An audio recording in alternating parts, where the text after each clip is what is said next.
News of a newly expectant grandchild was once met with great anticipation, but only limited preparation.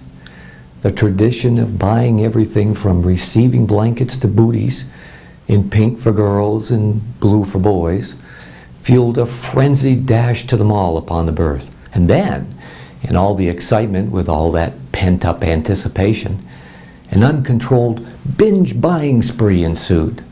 Thus resulted a mountain of pink or blue garments, all sized for newborns. You just knew would be outgrown before ever having been worn.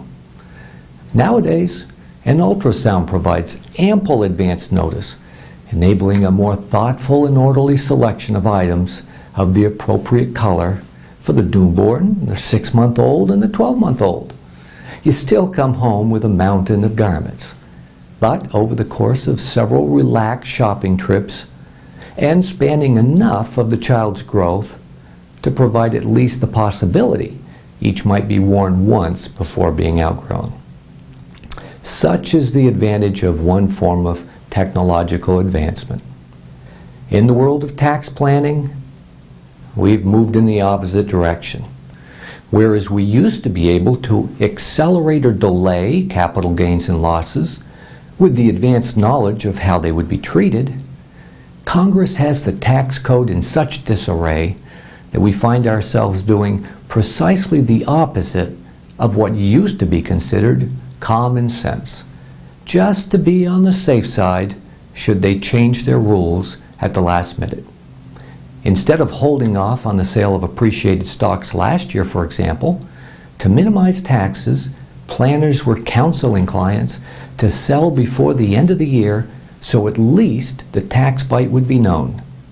There was that strong a chance the capital gains rate would rise in the following tax year.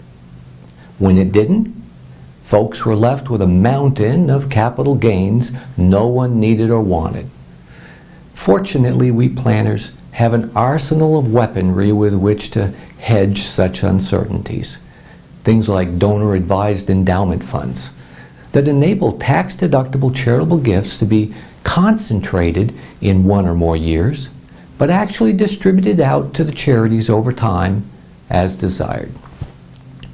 Congress's dalliances with inept tax planning thankfully keeps the services of we financial advisors in healthy, strong demand. And thanks to technological advancement, Jeanette and I know what color we're dealing with as our 3rd grandchild's arrival approaches this fall. Early this past spring, daughter Jennifer brought us a cupcake covered in white frosting and filled with a frosting colored to reveal the baby's gender. With excitement and anticipation, Jeanette raised a knife to split the cake.